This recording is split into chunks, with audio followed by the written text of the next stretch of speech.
Hello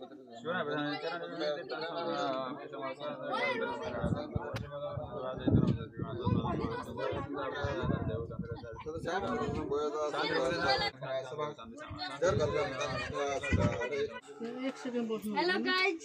म चाहिँ आज कुकम्यान उताबाट किन उता अब भन्नु कुकम्यान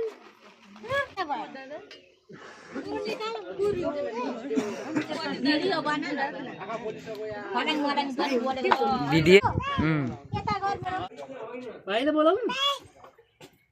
ठुलो अहिले अरे टिका लाएर आउनु भएछ दिदी भाइले बोलाउनु भाइले गिलास पनि कति ठुलो खानु मन त छेर्नु भयो भने